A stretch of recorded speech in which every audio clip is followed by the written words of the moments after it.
बंदे पुरुषोत्तम श्री श्री ठाकुर जी के एक भक्त हैं श्री नारायण भट्टाचार्य जी।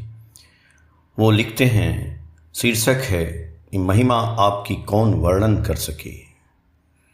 नेपोलियन युद्ध में पराजित बंदी अवस्था में सेंट हेलेन द्वीप पर है। दिन दिन जिंदगी के अंतिम अवस्था में जा रहा है। पदाधिकारी ने प्रश्न किया, क्या आप किसी से मिलना चाहते हैं? उत्तर मिला, नहीं। कुछ समय बाद बोला कि एक जन से मिलना चाहता हूं, वो है मेरा नाती। उनके इच्छानुसार नाती को लाया गया। नेपोलियन बोला, एक कागज और कलम लेकर आओ। कागज कलम लाया गया। नेपोलियन बोले, लिख लो। 3 व्यक्ति बाहुबल से पृथ्वी जीतना चाहा था। पहला अलेक्जेंडर, दूसरा जूलियस सीजर, तीसरा नेपोलियन। और एक व्यक्ति ने प्रेम से पृथ्वी पर जय करना चाहा था। वे संपूर्ण भाव से जयी हुए हैं। वे हैं प्रभु यीशु। अब तुम स्वयं ठीक करो, कौन से पथ पर चलोगे। मैं कुछ नहीं बोलूँगा। यति आश्रम में सब्जी का बाग लगा है। सुंदर सब्जियों से बाग लहलहा रहा है। देखने से नज़र हटाने का मन नहीं करता है। एक दिन रात में चोर सब्जी बागान में घुसकर सब्जी चोरी करते हुए आश्रम कर्मियों के हाथ, जो रात को पहरा दे रहे थे, पकड़ा जाता है। उसे रात भर रोक कर रखा गया।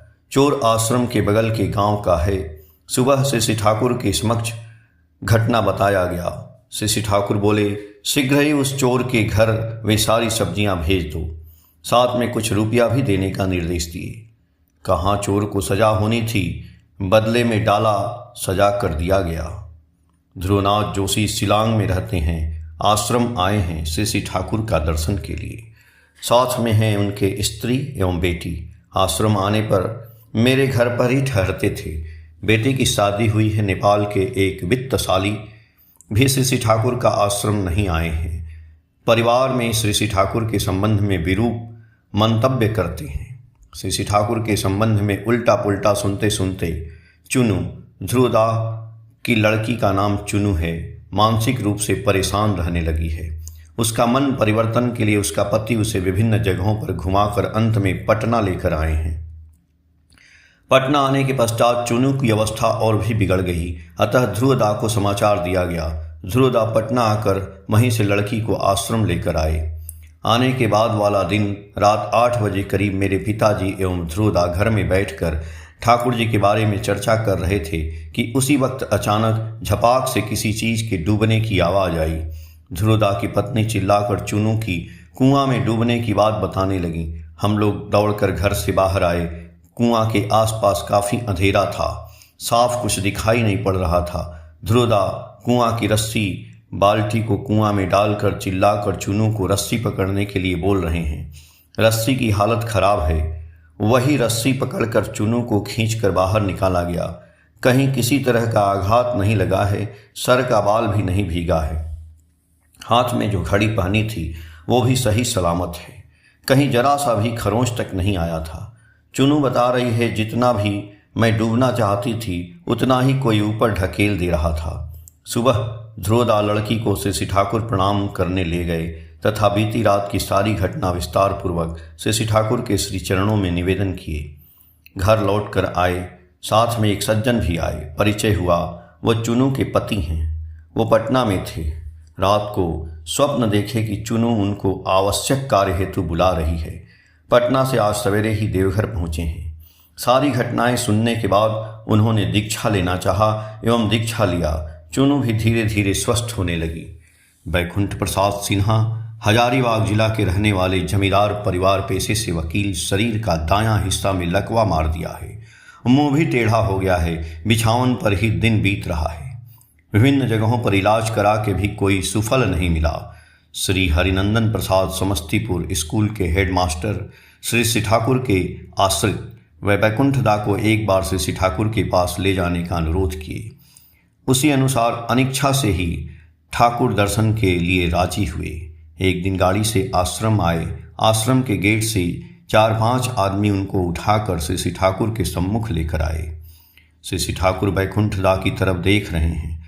वैकुंठदा प्रणाम करके उठते ही महसूस करते हैं कि दाहिना अंग में संचारना हो रहा है, अंग प्रत्यंग में हलचल हो रहा है।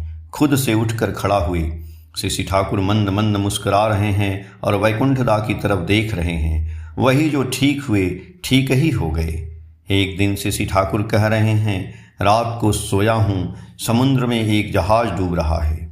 जहाज से एक शिशु पुकार रहा है, हे भगवान रक्षा करो, रक्षा करो। श्री ठाकुर की कानों में आवाज़ सुनाई पड़ रही है। अगले सुबह समाचार पत्र में उक्त घटना का उल्लेख है। एक जहाज डूब रहा था। अचानक अलौकिक भाव से जहाज के सारे यात्री ने रक्षा पाया। जो लोग दूर हैं उनके लिए आपकी क्या व्यवस्था है? उत्तर में भी श्री ठाकुर कहते हैं, मैं कर्तव्य बोध से कुछ नहीं करता हूँ, जो करता हूँ प्रेम वश करता हूँ। सभी का भला देखने की मेरी इच्छा है। सभी का भला जिससे हो वही करने की इच्छा रहती है। साध्यानुसार वही करने की चेष्टा भी करता हूँ। एक जन की पुकार श्री ठाकुर के पास पहुँचती है और उसी एक जन के साथ सभी रक्षा पाते हैं। इसीलिए कहते हैं, साधु संग मोहि देवनिता परम पिता दातार। एक साधु की रक्षा करने जाकर परिपार्श्विक सभी रक्षा पाए। 1962 साल दीननाथ शर्मा दीनुदा की मां तीर्थ भ्रमण के लिए गई थी। मैं भी साथ गया। पुरी धाम होकर गया। वहां भारत सेवा आश्रम संघ में ठहरे। वहां से बौद्ध गया था। जिस स्थान पर बुद्ध देव सिद्धि लाभ किए थे वहां एक पीपल का पेड़ है। उसी वृक्ष के नीचे बुद्ध देव साधना किए थे। दर्शन प्रणाम किया। अगल बगल में अनेक देशों के बौद्ध विहार हैं। तिब्बत के बौद्ध विहार में प्रवेश किए। एक स्थान पर उस पीपल वृक्ष के बहुत सारे पत्ते को छाया में सुखाया जा रहा था। एक भिक्षु से प्रश्न किया, इन पत्तों का क्या होगा? उत्तर में भिक्षु ने बताया, इन पत्तों को सुखाकर ताबीज बनाया जाएगा। उन ताबीजों को विभिन्न देशों के भक्त आकर ले जाते हैं, भेजा भी जाता है। किसी को रोग होने पर ताबीज धारण करने पर स्वस्थता लाभ होता है। कैसे ताबीज क्रिया करता है? भगवान बुद्ध इस वृक्ष के नीचे सिद्धि लाभ किए थे। उनके नाम का स्पंदन वृक्ष की पत्ता, सिरा, उपसिरा एवं जड़ तक समाया हुआ है। काम नहीं होगा मतलब क्या कहते हैं? यह युक्ति जो सत्य है वह हम लोग भी उपलब्धि करते हैं। ठाकुर बंगला में प्रवेश करने के बाद सभी एक शांति का स्पर्श अनुभव करते हैं।